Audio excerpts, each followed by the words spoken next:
He had chosen the property because it promised peace. That was the main reason. After years of noise, crowded streets, and neighbors who felt too close, he wanted space that actually felt like his. The land sat at the edge of a planned community, bordered by trees and a long stretch of open ground that the seller clearly marked as part of the property. It was not fancy, but it felt solid and honest. He checked the documents, the survey lines, and even walked the boundaries himself. Everything matched. That strip of land mattered to him because it created distance from the rest of the neighborhood. It was his buffer, his quiet zone. The first few months passed without trouble. He worked on small projects, fixed fencing, cleared brush, and planted a few trees. Neighbors waved when they passed. Some stopped to talk. They asked how he liked the area, and he said it felt calm. The Homeowners Association existed, of course, but he did not worry about it. He followed the basic rules, paid the fees, and stayed out of drama. Nothing about the place suggested conflict. That changed on a weekday morning when he heard an unfamiliar sound. It was low at first, almost like distant thunder. Then it grew louder. Metal clanked. Engines roared. He stepped outside and saw dust rising at the far end of his land. At first, he thought a nearby homeowner was doing work, but the noise kept moving closer. When he walked toward the sound, his stomach tightened. There were machines on his land. A large truck sat near the tree line. Behind it, a piece of heavy equipment dug into the soil, tearing up ground he had cleared just weeks earlier. Bright orange markers were staked straight through the open strip of land that belonged to him. It looked planned, organized, and very wrong. He stood there for a moment, trying to make sense of it. No one had called him. No notice had arrived. No meeting had been scheduled. The workers did not even glance his way until he was close enough for them to notice. He asked what was going on. One of the workers shrugged and said they were building a road. A community access road. That was all he knew. The orders came from the association. They had permits, or at least that was what he had been told. The words did not feel real. A road. Through his property. He told the worker this was private land. The man looked uncomfortable but repeated that he was just doing his job. He suggested calling the Homeowners Association office. By the time he got back to his house, his hands were shaking. He called the number listed on the community website. After waiting on hold, he finally reached someone who spoke calmly, almost casually.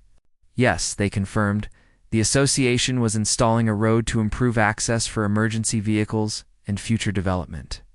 Yes, it would cross the land he was standing on. And no, they did not believe permission was required. He reminded them that the land belonged to him. He had the deed. He had the survey. The response was polite but dismissive. They told him the association had authority over community planning. They said the land was part of a designated access zone. They suggested he cooperate to avoid problems. The call ended with no answers and a dull pressure in his chest. That evening, he walked the length of the marked area. Stakes cut straight across the property, ignoring the natural slope and the trees he had hoped would grow tall one day. The path ran so close to his house that headlights would shine through his windows at night. He tried to imagine living with traffic where there had been silence. It made his jaw tighten. He pulled out his documents again. The deed clearly listed the boundaries. The survey map showed no easement, no shared access, no road. Everything pointed to one simple truth. The land was his. The next morning, the machines were back. He stood near the edge of the work zone and asked to see paperwork. The site supervisor showed him a folder filled with plans, but none of them carried his name. None showed a signed agreement. The supervisor said the association handled that part. He suggested stepping aside so work could continue. That suggestion lit something inside him. Not anger exactly, but resolve. He told them to stop. They hesitated, then shut down the machines temporarily while calling their own office. Within an hour, a representative from the Homeowners Association arrived.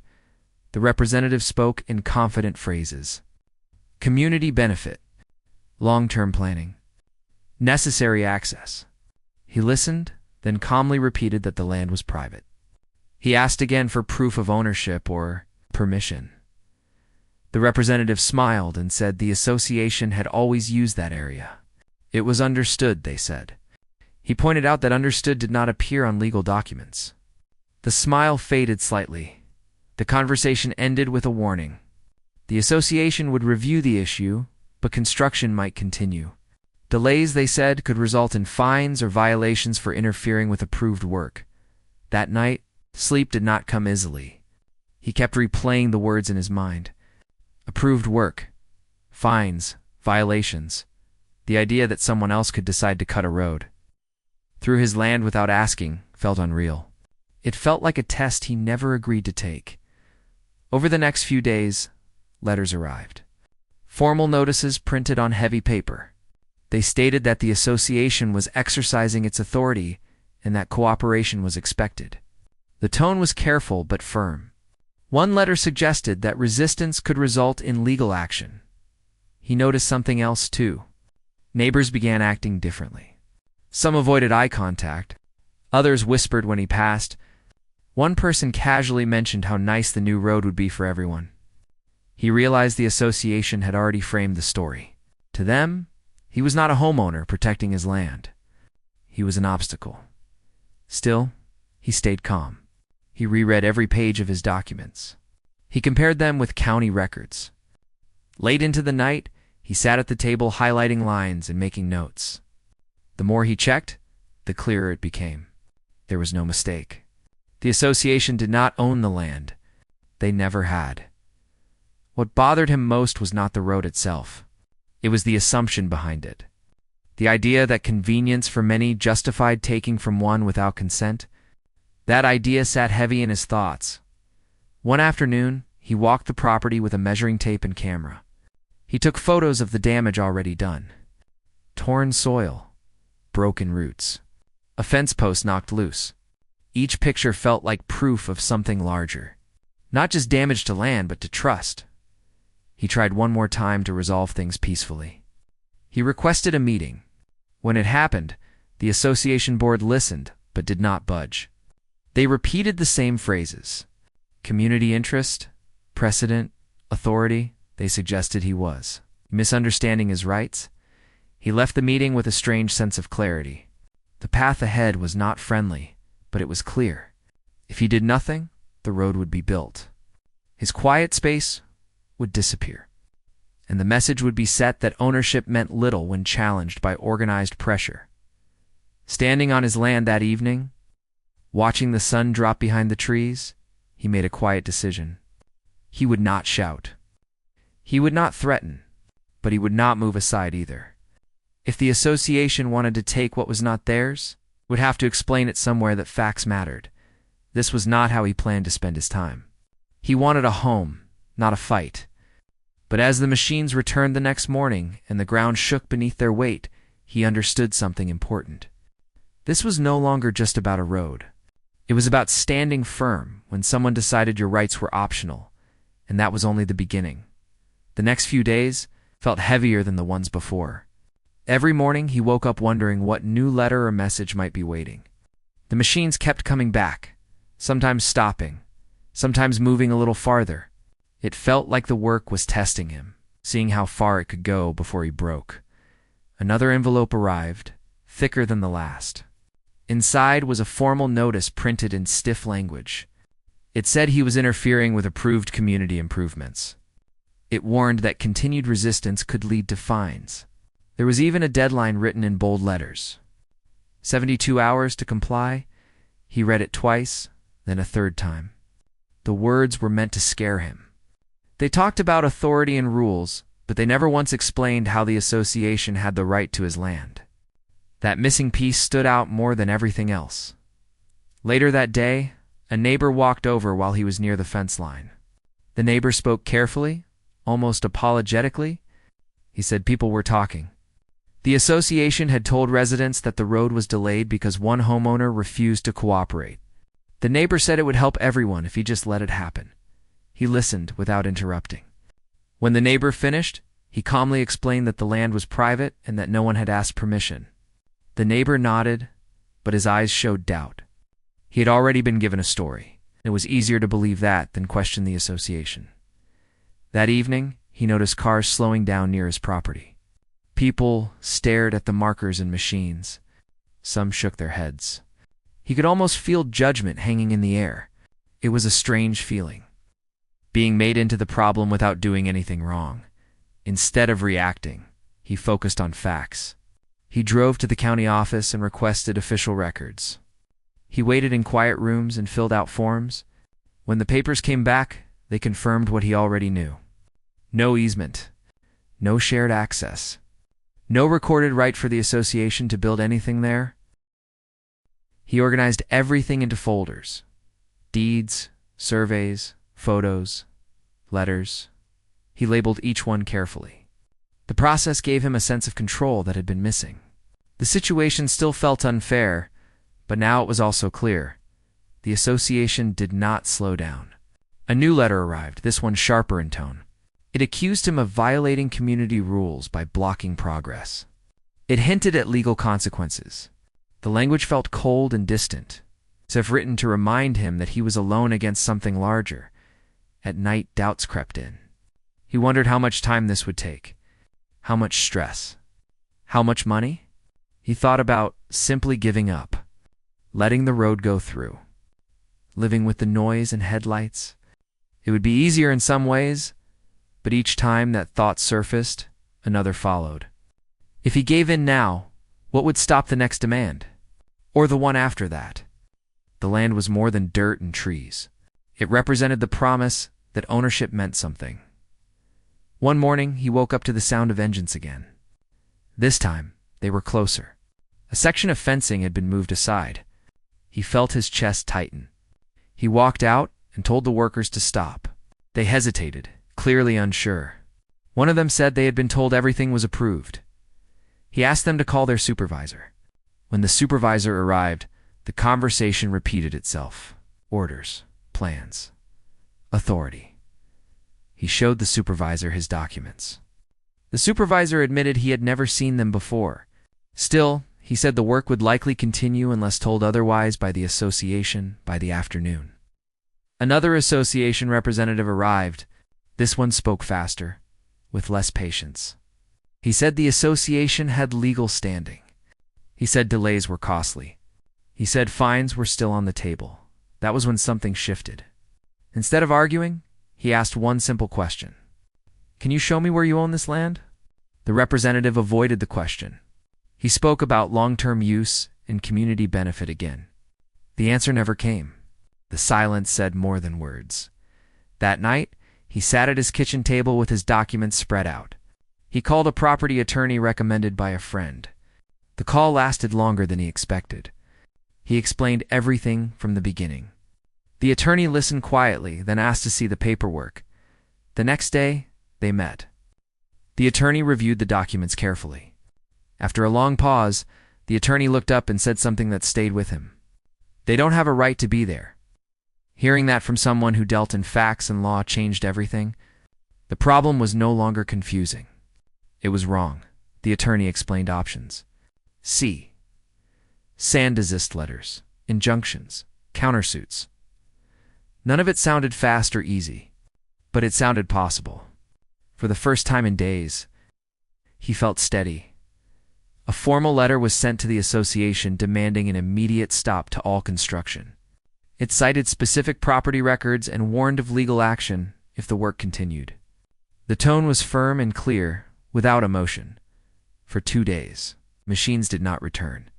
He allowed himself a small breath of relief, but it did not last. On the 3rd day, the engines came back. Work resumed as if the letter had never existed. The message was obvious. The association believed he would fold. Instead of panicking, he documented everything. Dates, times, damage, conversations. He took photos from multiple angles. He saved voicemails and emails. Each record felt like another brick in a wall he was building quietly. The association sent another notice. This one claimed he was now in violation for threatening legal action. It sounded almost unreal. He read it slowly, then placed it in the folder with the others. Neighbors continued to watch. Some whispered support when no one else was around. Others avoided him entirely. He realized fear worked both ways. People did not want to be the next target. Late one evening, while walking the damaged stretch of land, he noticed how uneven the ground had become. Water pooled where it never had before. Roots were exposed. The land was already changing, not for the better. That was when the frustration finally settled into something sharper. Not rage, but focus. The association had crossed a line, and they were counting on pressure to keep him quiet. The attorney filed the paperwork to countersue. It included claims for trespass, property damage, and unauthorized construction. It requested an immediate halt to all work. When the association was officially served, the tone shifted almost overnight. Calls became shorter. Letters became careful. Work stopped again, for the first time since the machines arrived. The land was quiet. Standing there in the silence, he knew this was far from over. The association would not back down easily. They had too much pride and too many people watching. But now, the fight was no longer one-sided.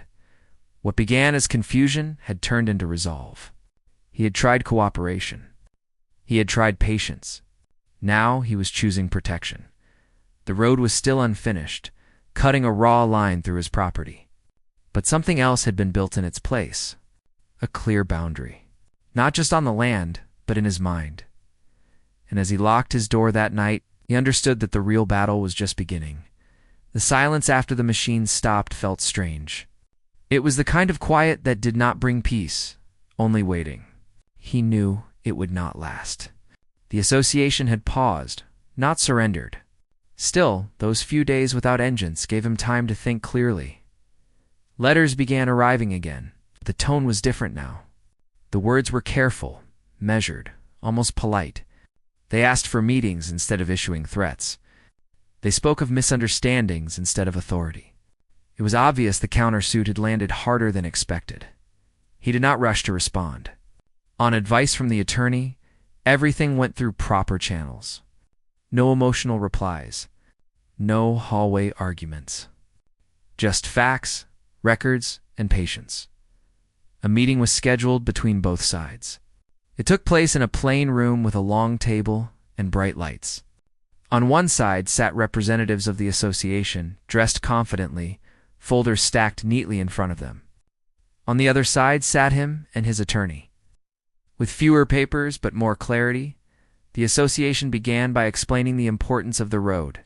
They talked about safety, future growth, and convenience. They said the community had relied on that open land for years.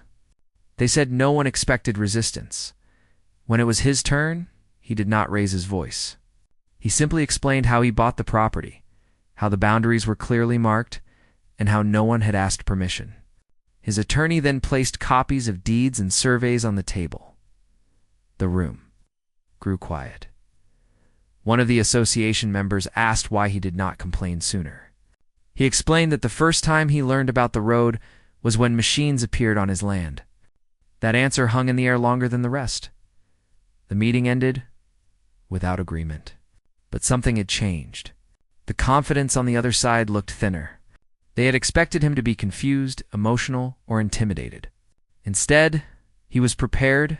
Days turned into weeks. Court filings moved back and forth. Each side presented arguments. The association claimed long-term use. His attorney countered with records showing no legal right. The association claimed necessity. The response pointed out that necessity did not override ownership. Meanwhile, the land sat damaged and unfinished. Rain turned loose soil into mud. Water pooled where it never had before. He worried about erosion and long-term harm. Each new problem became another documented issue. Neighbors started asking quiet questions. Some admitted they had been told the land was shared space. Others said they never realized it belonged to him. A few apologized for assuming things.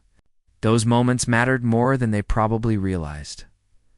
One afternoon, he noticed someone taking photos of his property from the road. It turned out to be hired by the association to assess progress. The idea that they were still planning around his land, as if the outcome was already decided, made his jaw tighten. The attorney filed a request for an emergency order to stop all activity completely. The filing included photos, timelines, and expert opinions on property damage. The court scheduled a hearing. Walking into the courthouse that day felt heavy. The building was quiet, serious, and indifferent. This was not about feelings or fairness. It was about proof. When the hearing began, the judge listened carefully. The association spoke first, repeating familiar arguments about community benefit. They emphasized how inconvenient it would be to reroute the road. They spoke as if inconvenience alone justified their actions. Then it was his turn.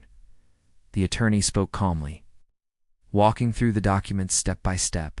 Each point was clear and grounded. The judge asked questions. Some of them were sharp.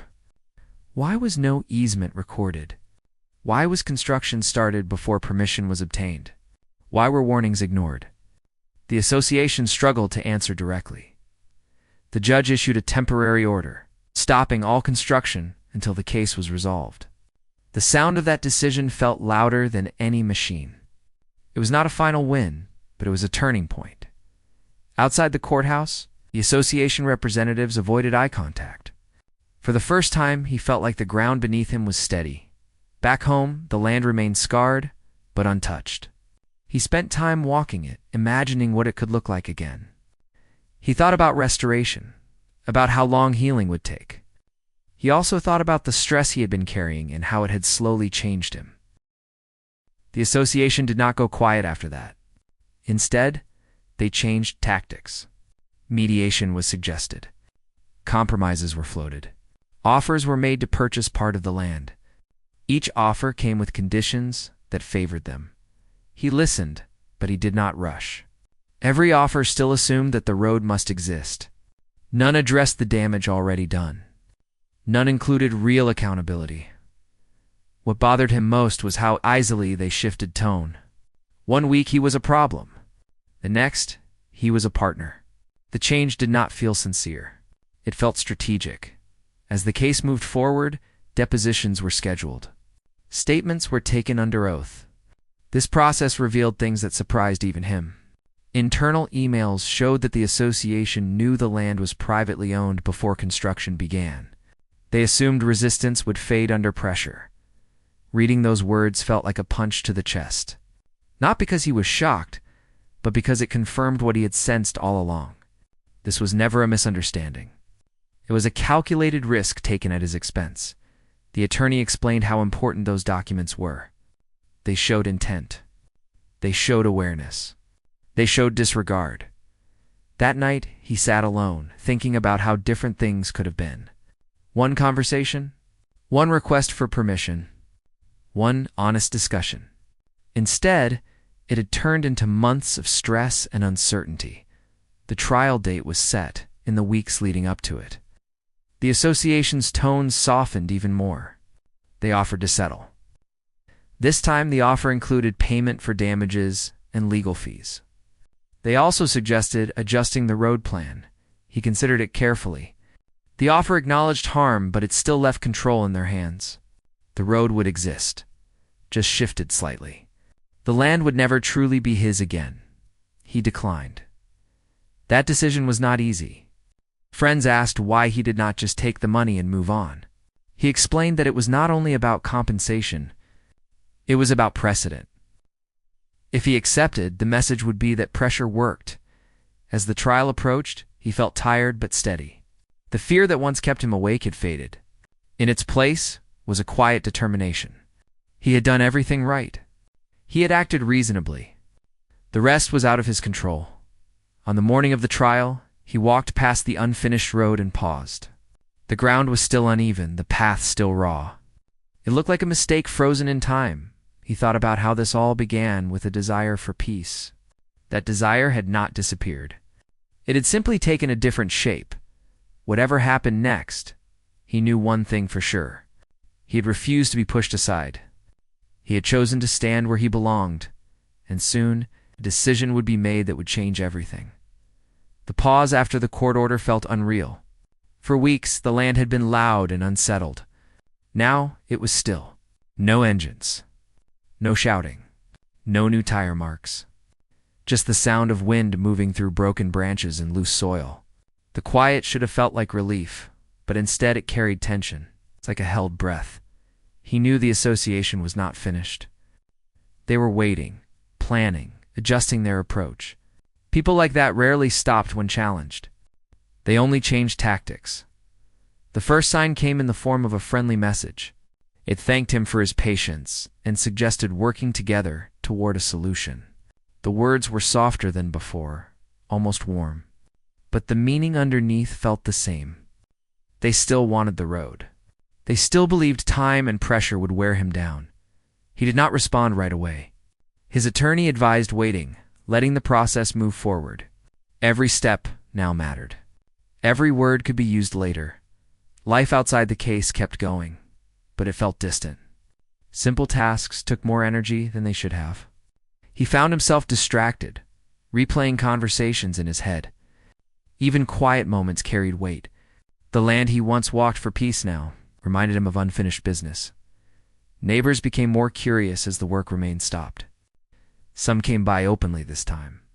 They asked questions instead of making assumptions. A few admitted they had believed what the association told them at first. They thought the land was shared or unused. When he showed them the boundary markers and paperwork, their expressions changed. One neighbor quietly said something that stuck with him. "If they can do this to you, they can do it to anyone." That thought followed him home. The association began gathering statements from residents. They framed the situation as a delay harming the community. They emphasized inconvenience, longer routes, and missed plans. None of those statements mentioned ownership or permission. It was as if those ideas did not exist. In response, his attorney began collecting expert opinions. A land surveyor walked the property again, confirming boundaries. An environmental specialist documented the damage done by early construction. Drainage issues, soil displacement, risk of erosion. Each report added weight to the case. The process was slow and exhausting. Appointments, calls, emails, waiting. Some days felt like progress. Others felt like standing still. During one visit to the property, he noticed new stakes had been placed near the edge of the land. They were subtle, almost hidden. Someone had entered while he was away. No machines followed, but the message was clear. The association was still planning, still assuming control. He documented it carefully. Photos, dates, locations. It was frustrating, but also revealing. They were pushing boundaries even after being told to stop. A second hearing was scheduled. It was time to review compliance with the court order. In preparation, both sides submitted evidence. That was when internal communication from the association came to light. Emails, memos, planning notes. Reading them was difficult. Not because they were insulting, but because they were honest in a way public statements never were. They discussed the land as if it were a minor obstacle. They talked about pressure strategies. They assumed resistance would fade. One message mentioned that legal action was unlikely because most people don't follow through. Seeing his situation reduced to a line in an email made his hands shake. The hearing itself was brief but firm. The judge reminded the association that the order was not optional. Any further activity would have consequences. The message was direct. The association representatives nodded, serious and quiet. After that, the tone shifted again. This time, the association proposed mediation, a neutral setting, a chance to talk, a way to avoid trial. On the surface, it sounded reasonable. On paper, it looked cooperative. He agreed to attend, not because he trusted them, but because he wanted to hear what they were willing to say when pressure no longer worked. The mediation took place in a small office with soft lighting and neutral walls. A mediator sat between them, calm and focused. The association representatives spoke first. They acknowledged mistakes. They expressed regret for how things were handled. They said communication could have been better. Then they presented a proposal.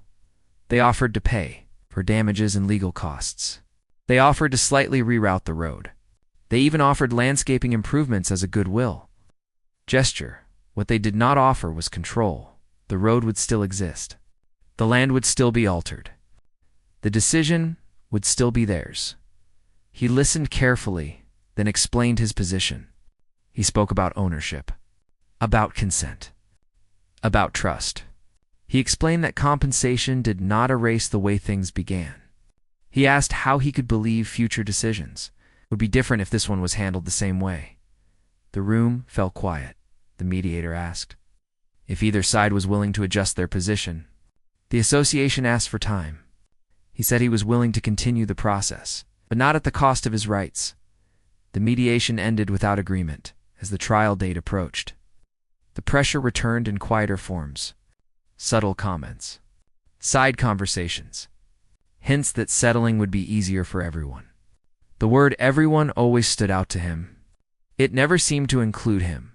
At home, he began planning for the possibility of losing. Not because he expected to, but because he needed to be prepared. He thought about what living next to a road would mean. The noise, the lights, the constant reminder of something taken. Then he thought about winning. About restoring the land? About reclaiming the space.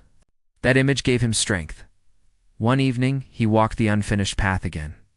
The soil was hard in some places, soft in others. Grass had started to grow unevenly. Nature was already trying to correct what had been done. He realized then that this fight was not just about stopping damage, but about allowing healing.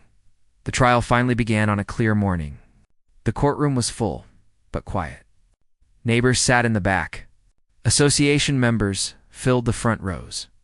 He sat beside his attorney, hands folded, breathing slowly. The association presented their case with confidence. They spoke of community needs and planning goals. They emphasized how much had already been invested.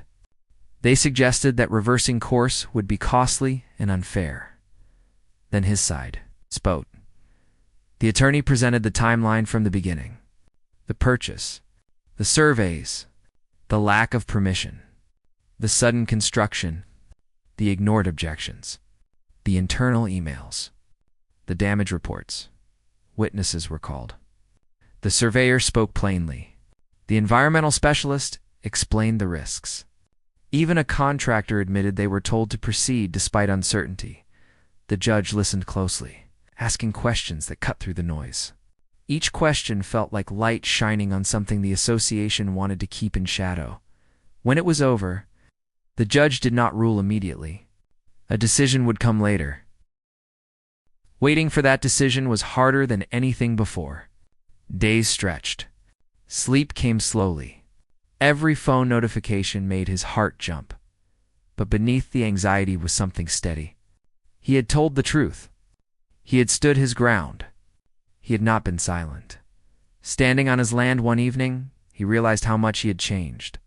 He was still the same person who wanted peace, but now he understood that peace sometimes had to be defended, whatever the decision would be. It would not erase what he had learned. About power.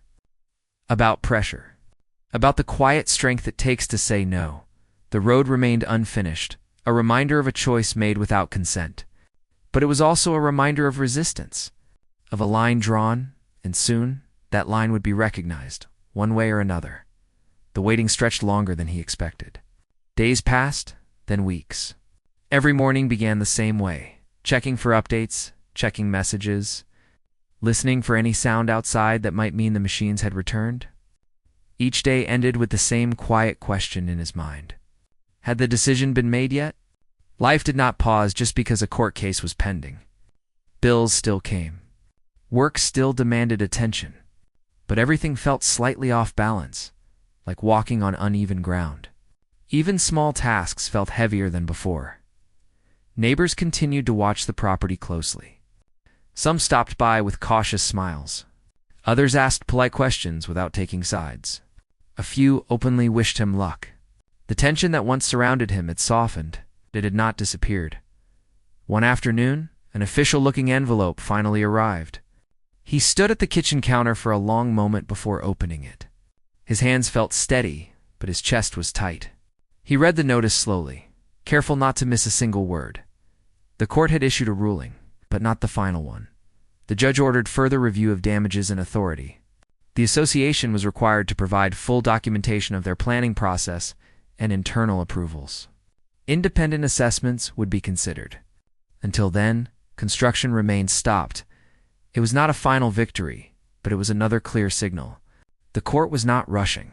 The court was paying attention. The association reacted quickly. They released a statement to residents explaining the delay. The language was careful and neutral. Gone were the words about refusal and obstruction. Now they spoke of ongoing legal review and temporary pauses. Behind the scenes, things were less calm. More documents surfaced. Meeting notes. Approval chains. Budget discussions. It became clear that speed had mattered more than legality. The road had been approved internally because it was convenient, not because it was permitted. As these details emerged, the tone of conversations shifted again. The association's legal team asked for private discussions. They suggested resolving the matter before further exposure caused reputational harm. He listened, but he did not rush. The stress had changed him, but it had also clarified his values. Early on, he might have accepted a compromise just to restore peace. Now, peace without respect felt hollow. Another hearing was scheduled to review damages. This time, the focus was not only on ownership, but on what had been done to the land. Experts testified about soil compaction, water flow changes, and long-term impact. They spoke plainly, without drama. Photos were shown. Before and after, clean earth turned rough and scarred. The judge studied them quietly. The association tried to minimize the damage, calling it temporary and fixable. But the expert reports told a different story. Restoration would take time, effort, and careful work. Some changes could not be undone easily. When the hearing ended, the judge asked a question that shifted the room. Why was construction started before confirming legal access? No one answered right away. That silence felt louder than any argument. The association's representatives offered explanations about assumptions and past use. The judge listened, then reminded them that assumptions did not replace permission. Another order followed. The association was found responsible for unauthorized use and damage. The court signaled that compensation and corrective action would be required. Final terms would be determined soon. This time the reaction was visible. The association stopped pushing. Their messages became brief. Their requests became cautious. The confidence that once filled every conversation was gone. For the first time since the machines arrived, he felt something close to relief. At home, he began thinking about the future again. Not just the case, but the land itself. He met with restoration specialists. They walked the property and discussed options. Native plants, drainage repair, soil recovery. It would not be quick, but it was possible. Neighbors noticed the change in tone, too. Conversations became easier. Some admitted they were relieved the association had been challenged. Others shared stories of smaller disputes they had never dared to question. One evening, as he stood near the unfinished path, he realized how far he had come. The fear that once lived in his chest had faded. In its place was a quiet confidence. The association made one final attempt to settle. This time, the offer was different. They proposed full compensation for damages, legal costs, and restoration. They agreed to abandon the road plan entirely and formally recognize its property boundaries. It was the first offer that felt honest. He reviewed it carefully with his attorney. Every word mattered. Every promise needed to be enforceable. After adjustments and clarifications, he agreed. The settlement did not feel like a victory parade. It felt like closure. When the agreement was finalized, the court approved it without hesitation. The association was ordered to restore the land under professional supervision and cover all related costs. They were also required to update their records to prevent similar actions in the future. The machines never returned. Weeks later, restoration work began. This time, with permission. With oversight? With respect? The process was slow and careful. Soil was leveled. Drainage was corrected. New plants were set into the ground. Watching the land heal brought a sense of peace he had not felt in a long time. The association held a community meeting to address the situation. They acknowledged mistakes and outlined changes to their procedures. It was not an apology in the emotional sense, but it was accountability. Some neighbors thanked him afterward. Others simply nodded with quiet understanding. Standing on his property one evening, he watched the sun dip low over the trees. The land looked different now, but it was still his. More than that, it felt protected. He thought about how easily this could have gone another way. How silence and pressure might have erased his rights without anyone noticing. The realization made him grateful he had spoken up, even when it was uncomfortable. The road that once threatened his peace never existed beyond a scar that slowly faded. In its place grew something stronger than grass or trees, respect, and with it came a quiet lesson he would never forget. Sometimes keeping what is yours means standing firm when others expect you to step aside.